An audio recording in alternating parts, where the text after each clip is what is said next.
The night it all began, I woke up screaming. My heart was racing as if something had gripped it from inside. The room was dark, but I could feel someone standing near my bed. I turned slowly, and there she was, Ella, dressed in white, her face pale, her hair dripping with water, her eyes glowing faintly in the dark. She held something in her hand. It was her pant. I froze. My body refused to move. She didn't speak. She only looked at me with sadness and anger mixed in her eyes. Then, as suddenly as she appeared, she vanished. I turned on a light and saw nothing, just the silence of my small apartment in Makola, Ibadan. But deep inside, I knew what I'd seen. It was her spirit. That was the moment I realized I had lost everything. Not just my peace, but my soul. My name is Peter, and I once believed money could fix everything. I thought success was all about cars, fame, and expensive clothes. I never imagined that a single wrong choice would turn my life into a nightmare that no amount of money could ever erase. Before all this, I was just an ordinary guy working at a phone shop in Dugby. Life was hard. The bills never stopped coming. And every time I scrolled through social media, I saw people my age living the kind of life I could only dream of. They posted pictures with luxury cars, big houses, designer shoes, and fancy vacations. I wanted that life. Then I met Prince, my old friend who had just returned from Lagos. He came back shining like gold, wearing a new chain, holding an iPhone, and spending money like water. Everyone in the neighborhood admired him. One night, as we sat outside his new apartment, I asked how he did it. He smiled slowly. "Peter, money doesn't come by struggle. You have to do what others fear to do." His words stuck to my mind. I thought he was just being mysterious, but his tone carried something dark, something tempting. He leaned closer and said quietly, "There's a man in Oyo who helps people. He can turn your destiny around. It's not blood money or anything deadly, just a small sacrifice. You'll be rich within days." I asked what kind of sacrifice. He looked at me and whispered, "A woman's pant. It doesn't hurt anyone. It's just an exchange. You take a woman's luck, and wealth comes to you." I laughed at first, thinking it was a joke, but the idea refused to leave my mind. The more I struggled with poverty, the more his words made sense. I kept telling myself I wasn't evil. I just wanted a better life. Then came Ella, my girlfriend. She was everything good I didn't deserve. Beautiful, soft-spoken, and full of dreams. She believed in hard work and always encouraged me not to give up. She used to say, "Peter, your time will come. Don't rush life." But I was tired of waiting. One Saturday, she came over to my apartment. She helped me clean, cooked rice and stew, and laughed as she told me stories about her day at school. Everything about her radiated peace. That night, after she took her bath, she left her small travel bag open beside the bed. Inside it were her neatly folded clothes and her underwear. I can still remember how my hand trembled when I reached for it. My heart was beating loudly, my mind screaming for me to stop. But Prince's voice echoed in my head. It won't hurt her. I took one and hid it inside my drawer. The next morning, I traveled with Prince to Oyo to meet the man he called Baba. The place was deep inside a village, quiet, dry, and covered with dust. Baba's hut was surrounded by strange carvings. His eyes were sharp and red, his voice deep and heavy. He asked for the pant. I gave it to him with shaking hands. He tied it with a red cloth, poured palm oil over it, and began to chant words I didn't understand. Then he looked up at me and said, "By the seventh night, your hands will touch wealth. But remember, when you use love to call money, love will turn its back on you." I didn't understand what he meant. I just wanted to be rich. And he was right. By the seventh night, money began to come from everywhere. Customers filled the shop. Old debts were paid.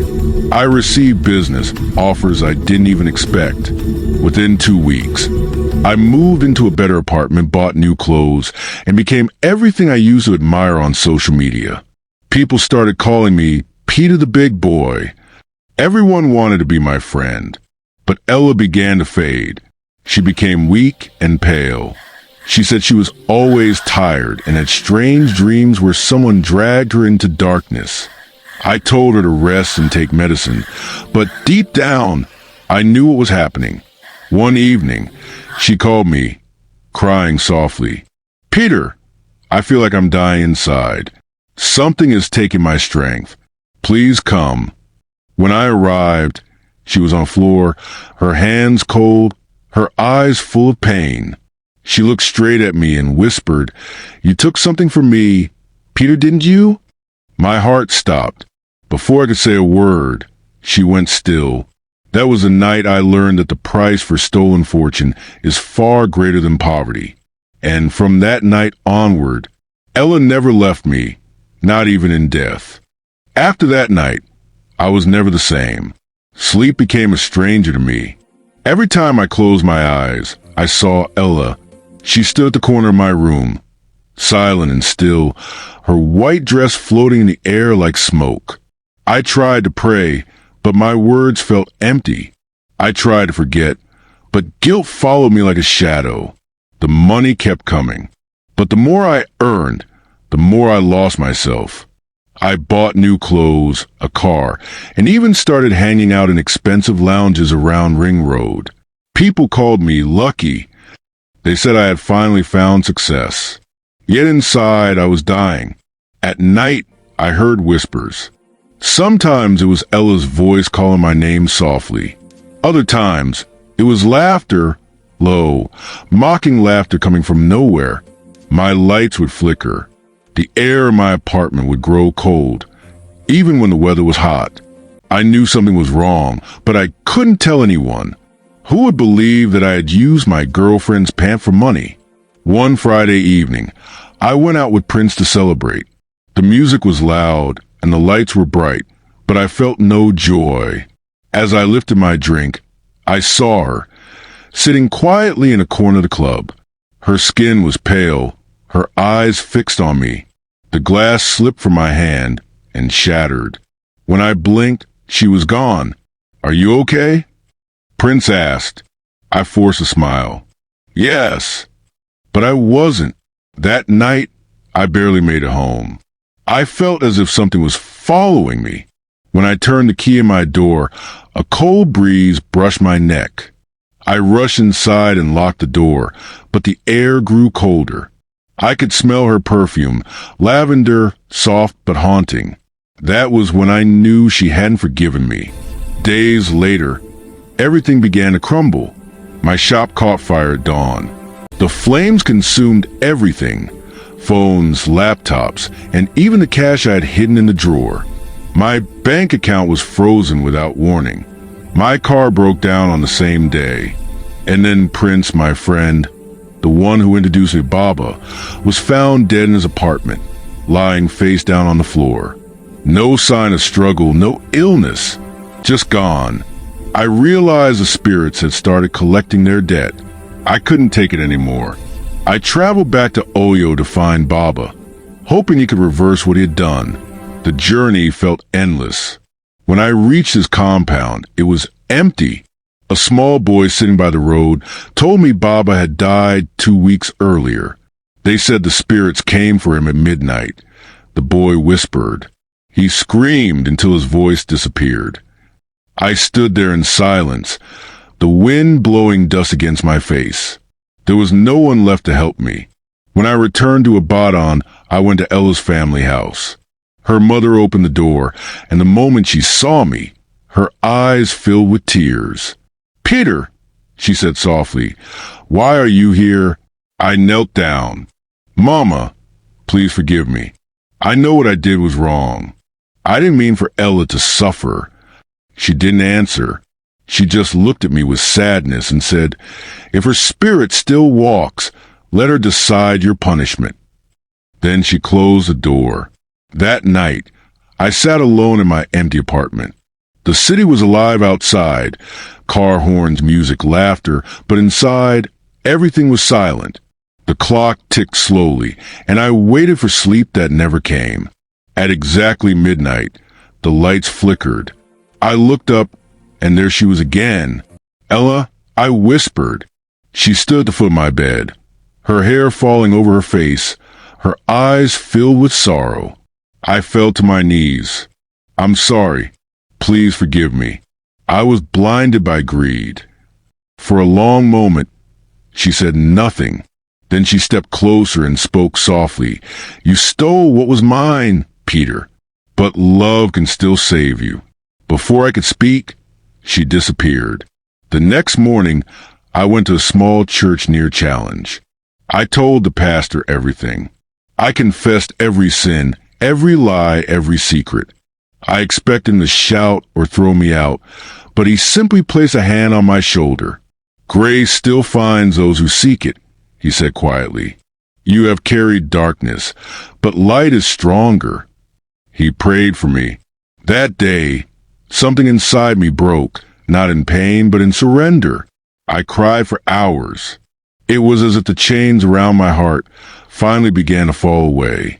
I sold everything I had left and gave the money to charity in Ella's name.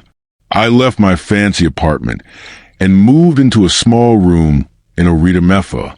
I stopped chasing quick wealth. I started again from nothing, repairing phones for students and saving little by little. Weeks passed. Then one evening, as I walked through Dugby Market, I saw a girl who looked exactly like Ella. She was buying fruit and laughing with her friend. For a moment, I froze.